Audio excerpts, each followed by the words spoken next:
right. Somebody ain't doing them.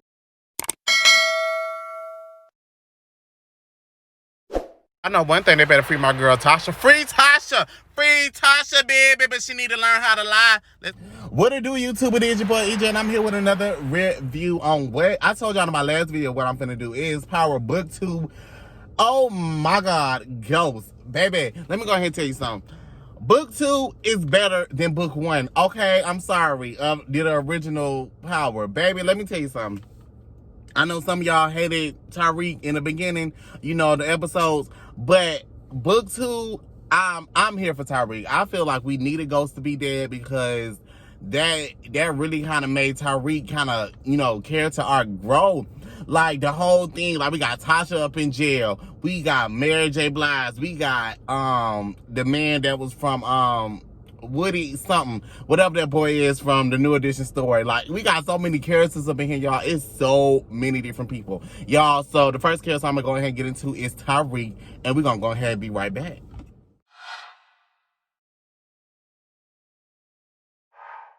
All right, so y'all know y'all back with my main boy Tariq, y'all. So basically, we open up the episode. Tariq is up in he's like Stansfield. I guess it's their version of Stanford, basically.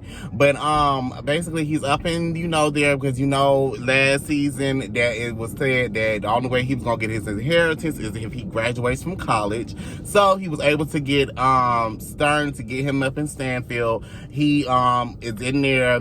You know, of course, Tasha's in jail, so he has to deal with that fact. So he has a meeting with Stanford, you know, with Stanfield, basically saying that he has to tutor Ezekiel if Ezekiel does not pass his classes and or doesn't, you know, play, you know, because Ezekiel's a basketball player, then Tariq's scholarship and everything at Stanfield will be going. Like, basically, his whole thing is riding on Ezekiel passing these classes, basically. So we kind of open up. We see him running towards, you know, the courthouse because Tasha is having her arraignment today. Y'all, let's go ahead and get Tasha out of the way because this is where Tasha, I love Tasha, but Tasha be pissing me off, y'all. But Tasha really be pissing me off because Tasha had the nerve to not, ooh, she lied not only once, but twice. And her lies is always not accurate. Like, her lies never make up. Like, I don't understand how she's been around Ghost lying tale for years and she couldn't come up with a good lie. Okay, so we see that Tasha has Tamika as her, you know, her lawyer. And, you know, her with Tamika was real good. And the reason that she had got Tamika is because Sax told Tamika, basically he got her to take the case, you know, waiving his rights and everything. So basically Tamika can be Tasha's lawyer. Okay, so Tamika originally had Tasha 4 years probation, no jail time. All she had to do was just tell the truth about what happened. But Tasha doesn't really talk to nobody. Tasha ain't talking to Tariq. Tasha ain't talking to Sax. Tasha ain't really talking to Tamika, so she don't want to give up. She doesn't want to give up Tariq as the shooter. Like, my thing is, the whole system knows that you have not shot Ghost. But what's happening is that Tasha is pissing off the actual governors because the governors have worked so hard to, you know, kind of scrub. They have worked so hard to scrub, you know, James' stuff so clean, and they don't need none of that backfiring on them. So now what's happening is they're trying to pin this all on Tasha. Oh, baby, they trying to pin all that stuff on Miss Tasha. Tasha, you done messed around and got yourself in the pickle, baby. Because now all of a sudden, all those people are trying to blame that stuff on you. So, originally, what happens is, you know, she has to tell them who the accomplice was because the evidence shows that Tasha did not shoot them, but they know that Tasha is basically covering up Somebody. And Tamika ends up, the reason that Tamika ended up getting fired is because she ended up saying Tariq. And, you know, Tasha cannot come up with a good lie because she's trying to protect everybody from Tariq. But the thing is, Tasha, it's a gun. It's a gun, and nobody, like, I don't care what nobody says. Every time Tasha try to put somebody with their gun, it always falls through. So technically, you cannot blame nobody but Tariq. Like, oh my God.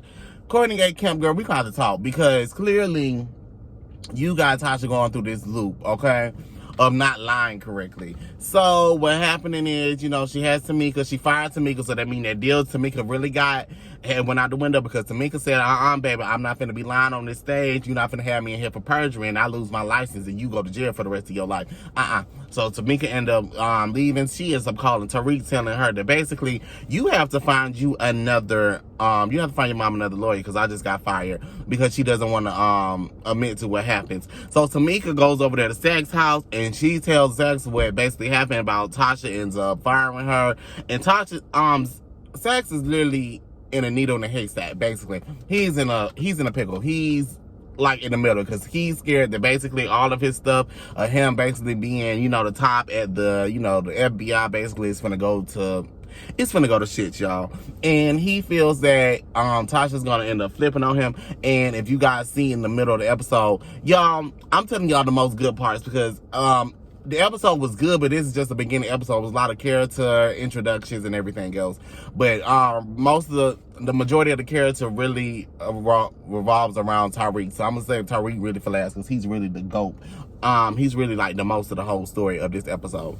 So we see that Zach's family dynamic is really kind of tumultuous to him. Like he has a female name. I really can't remember the name, but he his family always think he's gonna mess something up. So he's kind of in this pickle because in the episode we see that that Tasha ends up getting a new lawyer, and I'm gonna tell you a little bit about the lawyer in a minute.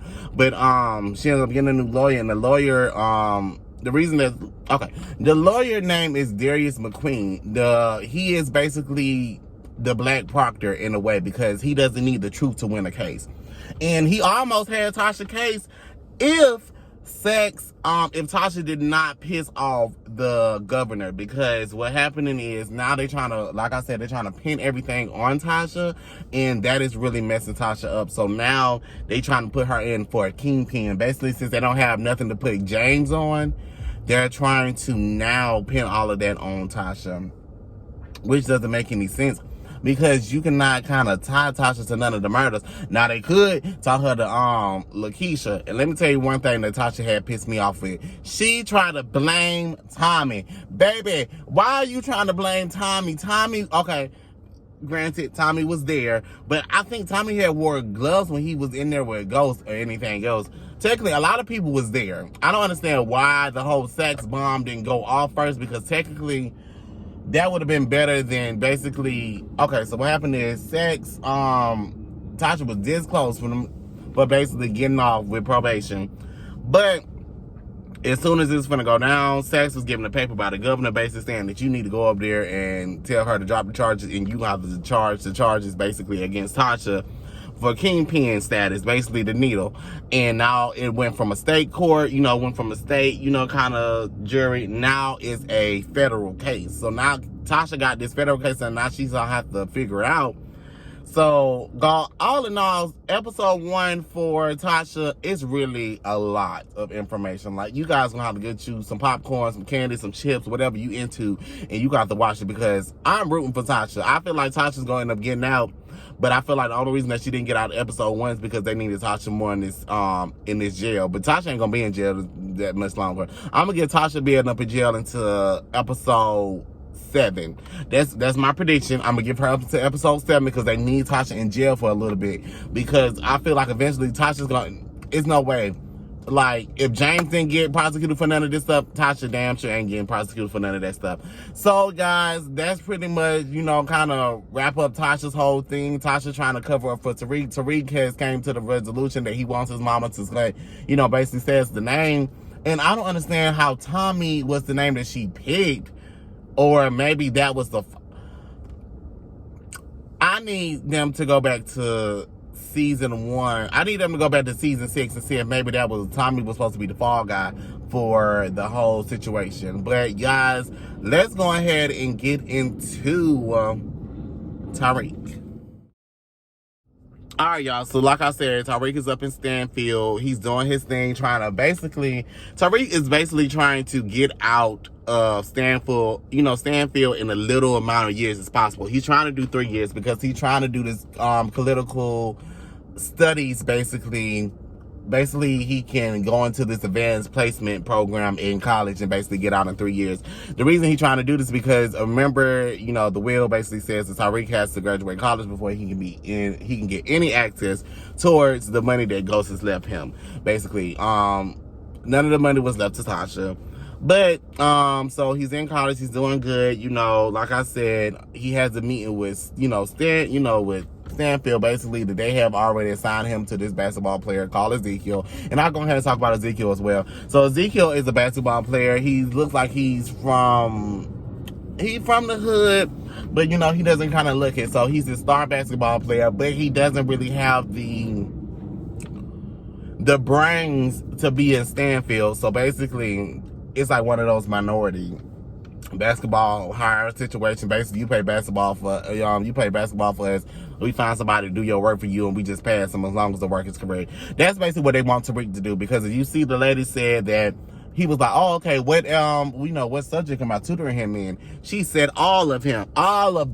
So I'm like, oh, wait a minute. So now you basically saying if Tariq doesn't do all of his work plus Tariq's own work, then Tariq gotta leave. So what Tariq does, Tariq is doing all of his work. They've already put him as his roommate. So him and Ezekiel kind of get already, they get accustomed to each other. Like Tariq kind of walk in and Ezekiel is in there having sex with some girl. He told him 15 minutes, but he gave him a little fine because he know he wasn't lasting that long, baby. He wasn't lasting that long, baby. Okay, he said he like really to give me 5 minutes, so that's it. But like I said, Ezekiel ends up taking Tariq to meet his family. This is when you introduce to Mary J. Blige's character. Oh, y'all, her character is Aunt Monet, but Monet is her actual character name. Y'all, to be honest, she is basically, I'm seeing that they're gonna kind of put her as the female Ghost and Tommy puts together, but also you can kind of say that she is what Tasha should have been in the entire, series arc of, book 1, Power, basically.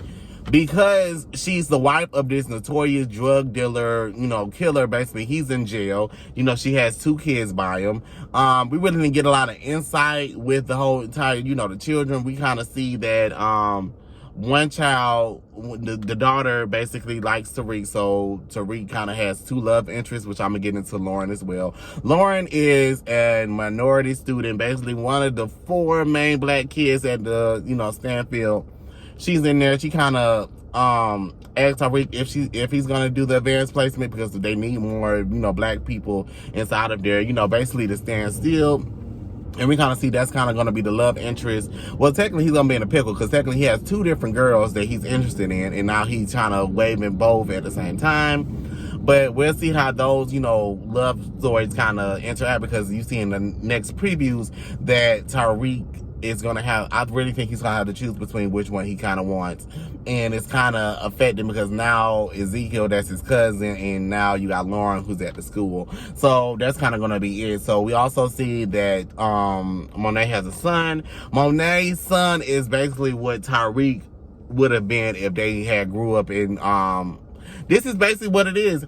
Basically, Tariq is what Monet's son would have, okay, I'll put this in words. Basically, Monet's son is what Tariq would have been if Ghost was actually being honest with his children in the beginning. If that's what it is, because technically that's what Raina and Tariq would have been. That's why I said that Tasha and Monet are similar, but basically Monet is like the queen pin of basically, the drug game. And that's what Tasha should have been, or Tasha should have took some things from Monet, because Monet knows how to get herself out of any situation. Tasha knows how to lie horribly, that now that she gets herself into a bigger pickle. But you guys, that's basically what it is. Like, you're going to see in, further in the episodes that, Tariq is going to try to get into good graces with Monet because he wants to be in the drug game with her. But I don't really think she's too, kind of keen on him. While at the party, we see her son is getting, he's getting, some fellatio in the bathroom, which that kind of set off something at the party, because the girl's boyfriend and them coming to the party, he told, they kind of get into an altercation where Monet tells Ezekiel that he's too important. He needs to be in the house because they don't need anything happening to Ezekiel. Ezekiel's the money train, basically, of the whole. Well, he's a part of the money train. Basically, he's like the good money that's coming in for the family. And, that's kind of her son, basically. But, what happens is the boy ends up leaving, come back with a gun. That's when her son gets the gun. And basically, you see in another couple of clips that the son end up killing the boyfriend because the boyfriend came with a gun and, that wasn't finna fly with them. So we kind of see that, they do be murdering people, but they get away with it. My thing is, how do everybody else get away with all these murders? But as soon as Tasha murdered Ghost, it's a whole situation. I know that Ghost had that whole thing about him being governor, but really, like, that's the one thing y'all wanna stick on. To be honest, I really thought that the FBI would have basically been glad that Ghost had got shot. But the fact is, only reason they're really pushing this is because Ghost made it, a way to basically get inside of the governor. So, basically anybody touch him, now it's going to be a federal case. Ghost was smart. I really wish they kind of didn't kill Ghost off. I wish that Ghost was kind of in here a little bit. That's just my own personal opinion. I wish that Ghost was still in the episodes, because I feel like we still need Amari just to go ahead and, lead everything off. But that's pretty much it for Monet. You don't get a lot. It's, like I said, it's the introductory episode. The episode's like an hour and 6 minutes, but it's really good. We see that Tariq is actually still friends with his actual couple of people from Choke, and we see that Brayden actually, the boy that used to be Tariq's roommate back in Choke, is actually going to the same school as him. And that's when they're all, I guess they're still cool. I don't know if because he was selling those drugs back up there. So, I guess Brayden was fine with it.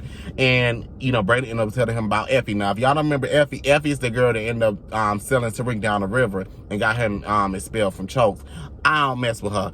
I don't mess with that bitch, because she is the reason that Tariq basically had, all the things going wrong for him. Like, he could have been up there trapping. He could have been like trapping up there at Chokes, baby. But she said that she had to get rid of the competition. And that's pretty much the issue of the day, basically. So their interaction was really kind of dry, real cut and dry, basically. I think she still kind of got feelings for him, but Tariq is like, I don't really trust you like that, so I don't really got no need for you, baby. So, that kind of happened right there. You kind of end with her character giving him some product to sell. Like I said, so basically the way that Tariq ended up getting Darius McQueen, basically that is Tasha's new lawyer, basically, is he went to one of his court cases. Like I said, that Darius don't really need the truth to win. So he's like the proctor of this season's basically episode. And he ends up getting this white man off, basically lying through his teeth. And he ends up, Tariq is outside waiting for him. And we see that he tells him that he needs $500,000 to basically, I guess, be Tasha's lawyer. I said, now wait a minute. $500,000 to be somebody's lawyer? I said, baby, he better win. And I'm like, oh, this time, I'm like, if Tariq pay him the rest of that money, because Tariq ended up paying him, I think, like $5,000. Just like, he said that was basically like a little sampler fee. But he owes him $494. $494,000, to do the full thing, because now this is went from a state court to a federal court. So I'm like, he better get Tasha off for that amount of money. I don't care what he has to do. But like I said, we already know how this is gonna go. Tasha's gonna get out of jail. Tasha is too important to the character for her to be in jail that long. If not, I feel like the only way that Tasha should have been in jail is that they should have did maybe like a 2-year time jump, and Tariq should have been a sophomore with Tasha, serving a little bit of her time. And then basically what happened was, I felt like they should have had redid Tasha's case and opened it back up.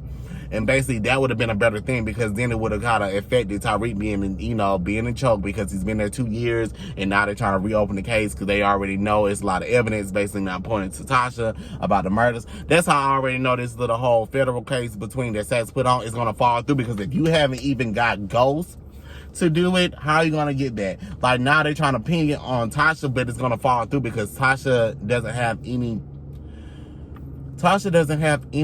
you know, tie into none of the murders. So technically, how are you going to, like, you going to fake evidence? Like, it's not going to work.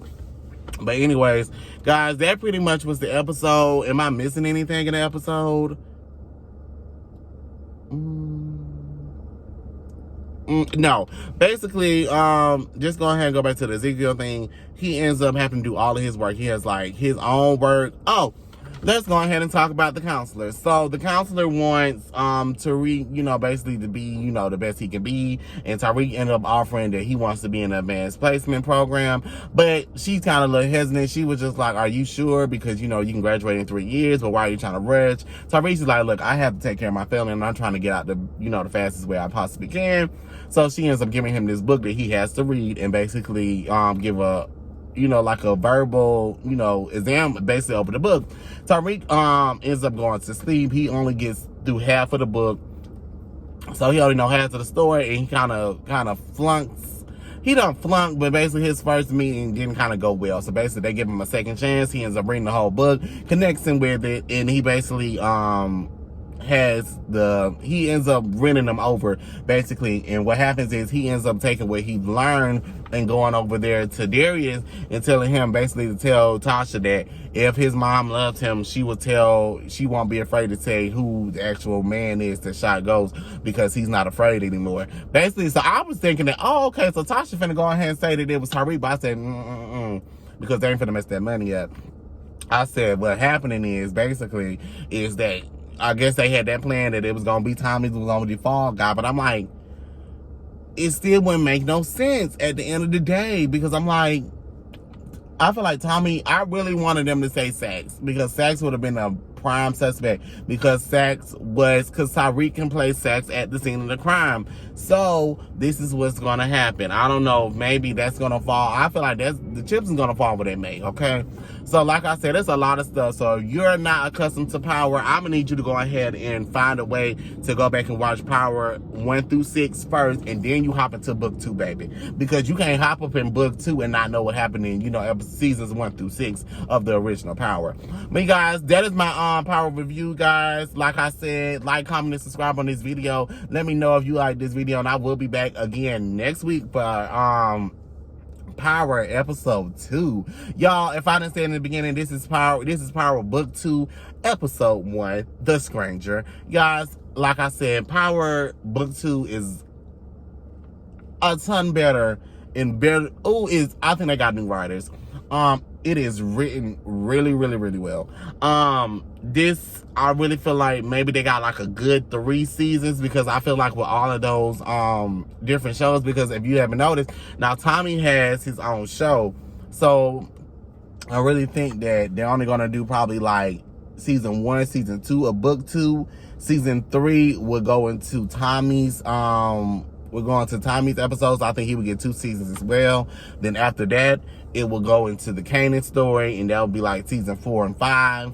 And then basically what would happen is, I'm sorry, no, because I said Tommy would be 3 and 4, so that'd be 5 and 6. And then I think they have another one, basically, and that would be like 7 and 8. Basically, it would be an 8 season, in my opinion, my prediction, it would be an 8 season arc, but they would split it up in half. So 2 for book 2, 3 for Tommy, basically 2 seasons for Tommy's, and then 2 seasons for Kanan, and then that last book that they have, which would basically be the last 2 seasons, and then that'll be the whole completion of the book. Y'all, go ahead and like, comment, and subscribe on this video. Once again, guys, like and share if you care. My name is EJ, and I will be seeing you guys in my next review. Peace out.